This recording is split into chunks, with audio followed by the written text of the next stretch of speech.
غض بصر کا معنی یہ ہے کہ آپ کسی مرد کو دیکھیں یا کسی عورت کو دیکھیں، اپنے جاننے والے کو دیکھیں یا کسی اجنبی بندے کو دیکھیں، اپنے پہچاننے والے کو دیکھیں یا اس بندے کو جس کو آپ پہچانتے نہیں ہیں، تو اس کے چہرے پر اپنی نظریں مسلسل گاڑ کے نہ دیکھیے. یعنی نظریں جھکانے کا مقصد یہ ہے کہ آپ انتہائی مہذب، انتہائی بہتر طریقے سے جب کسی سے مخاطب ہوں، ہم کلام ہوں، کسی کے ساتھ بیٹھیں تو اس سے بات کرتے ہوئے آپ اس انداز سے نہ دیکھیں کہ اگلا محسوس کرے کہ آپ اس کی جو باڈی ہے یا اس کے چہرہ ہے اس کو بڑی گہری نظروں سے دیکھ رہے ہیں. یا غدو کہ اپنی نظریں جھکا کے رکھو.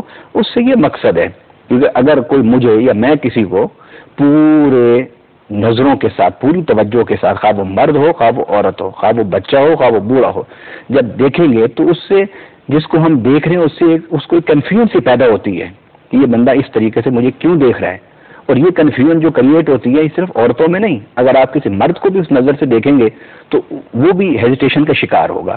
تو قرآن نے جب حیات کی تعلیمات دی اور دیکھنے کی بات کی تو پہلے مرد سے شروع کی ہے. گویا معاشرے میں اگر آپ اچھائی لانا چاہتے ہیں تو وہ صرف اس طرح نہیں کہ آپ عورت کے ارد گرد حیا کی دیوار کھینچ دیں. معاشرے میں اچھائی لانا چاہتے ہیں، برائیوں کا آپ خاتمہ چاہتے ہیں، تو سب سے پہلے فلسفہ قرآنی کے مطابق آپ کو مردوں کو بریفنگ دینی ہوگی کہ وہ لیمیٹیشنز کے اندر آئیں، وہ حیا کے اندر آئیں، وہ اپنے منتشر کردار کو سمیٹیں اور اللہ تعالیٰ کے جو احکامات ہیں حیا کے، شرم کے، اس کو اختیار کریں. اور اس کے بعد اللہ تعالیٰ نے پھر عورتوں کے لیے کہا وَقُلْ لِلْمُؤْمِنَاتِ يَغْضُضْنَ مِنْ أَبْصَارِهِنَّ. سیم وہی لفظ ہیں.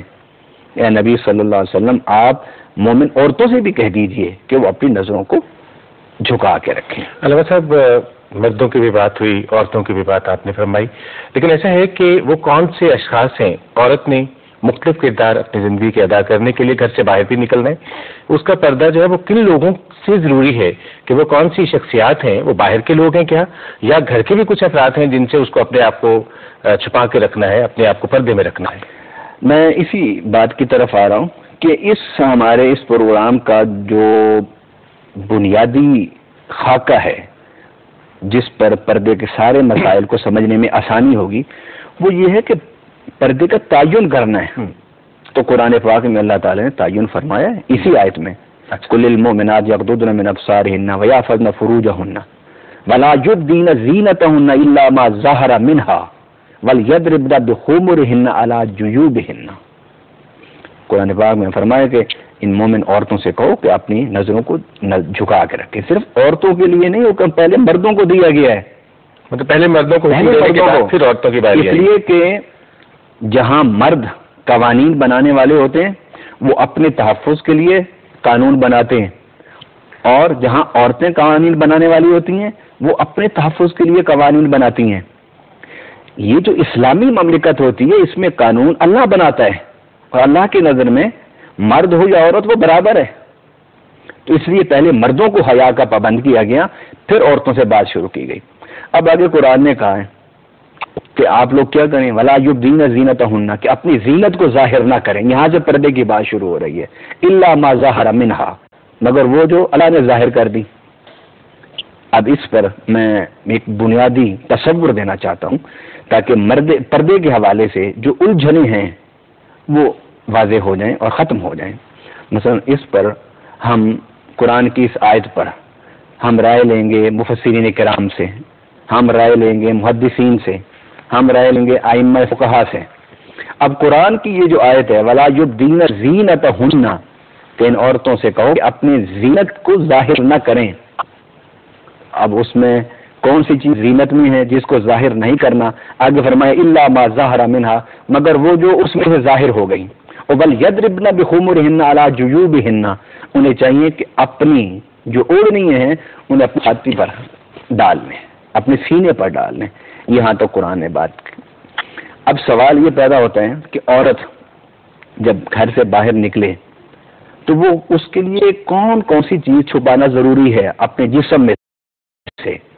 تو اس پر میں ایک تو بالعموم ایک رائے دوں گا اور اگر وقت ملا تو میں اس کی تفصیل میں بھی جاؤں گا.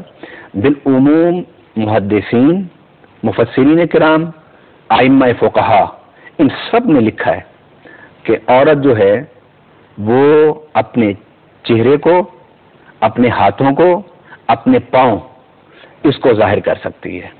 یہ اللہ تعالیٰ نے یہ چیزیں اس کی پردے سے مستثنا رکھی ہیں. اب اس میں جن علماء کرام نے یہ رائے دی ہے، جن علماء کرام نے اس پر گفتگو کی ہے، ان میں صحابہ کرام میں سے حضرت عبداللہ ابن عباس ہیں. اور یہ عجیب اتفاق ہے، میں اپنے سامعین کو، ناظرین کو بتانا چاہتا ہوں کہ تمام ائمہ فقہ، فقہ حنفی، فقہ شافعی، فقہ مالکی، فقہ حنبلی، تمام ائمہ نے اس بات پر اتفاق کیا ہے.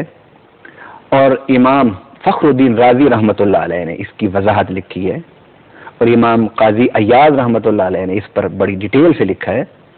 کیا کہ عورت جو ہے وہ اپنے چہرے کا اس کے لیے پردہ کرنا ضروری نہیں، ہاتھوں کا پردہ ضروری نہیں، یعنی فرض نہیں. ضروری کا مطلب یہ کہ فرض نہیں، واجب نہیں، اور پاؤں کا پردہ ضروری نہیں.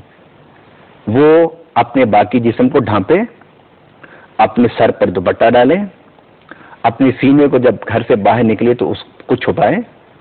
باقی جو چہرے کا پردہ ہے، ہاتھوں کا پردہ اور پاؤں کا پردہ، یہ نہیں. اور اس کی ڈیٹیل علماء نے بتائی کہ یہ کیوں نہیں ہے. میں خلاصہ بتا رہا ہوں. وہ کیوں نہیں؟ وہ اس لیے کہ جب کہیں گواہی دینی ہو، جب کسی مقدمے میں جانا ہو، جب عورت نے کوئی چیز خرید و فروخت کرنی ہو بازار میں، تو اس کو خرید و فروخت کے لیے چیزوں کو دیکھنا، ٹٹولنا ہوتا ہے. اس لیے اس کے ہاتھ کو پردے کی فرضیت سے مستثنا قرار دیا ہے. اور یہاں تک امام فخر الدین رازی رحمۃ اللہ علیہ اور باقی ائمہ نے لکھا ہے کہ اگر وہ کوئی چیز خریدنے جاتی ہے تو وہ اپنے چہرے پر وہ پردہ نہ کرے، تاکہ وہ جو بیچنے والا ہے وہ دیکھ سکے کہ یہ عورت مجھ سے فلاں چیز خرید کے جا رہی ہے، تاکہ اگر اس کو واپس لوٹانا پڑے، واپس دینا پڑے، تو وہ اس کی شناخت کر سکے. کو آج چہرے کی شناخت سے زیادہ وہ جو بل ہوتی ہیں، اگر اس کو بھی دکھا دیا جائے تو وہ چیز واپس ہو جاتی ہے. لیکن یہ کیونکہ اس زمانے میں یہ چیز لکھی گئی جو میں آپ کو پڑھ کے سنا رہا ہوں، کہ جس میں شاید ابھی یہ خرید و فروخت، لین دین کا جو سسٹم تھا وہ اس انداز میں نہیں تھا جس انداز سے آج ہمارے ہاں موجود ہے. لیکن ان علماء نے کہا ہے کہ چہرہ اور ہاتھ اور پاؤں یہ نماز کی حالت میں بھی آپ کھلا رکھ سکتے ہیں، اور بازار میں خرید و فروخت کے وقت بھی آپ اسے کھلا رکھ سکتے ہیں، اور عدالت میں جاتے ہوئے بھی آپ اس کو کھلا رکھ سکتے ہیں. علامہ صاحب، آپ بالکل بجا فرما رہے ہیں، لیکن ہم دیکھتے ہیں کہ مختلف کلچرز میں، مختلف ایون اسلامی ممالک میں پردے کا انداز مختلف ہے. اور اس حوالے سے آپ ہمیں بتائیے گا کہ بعض لوگ جو ہیں وہ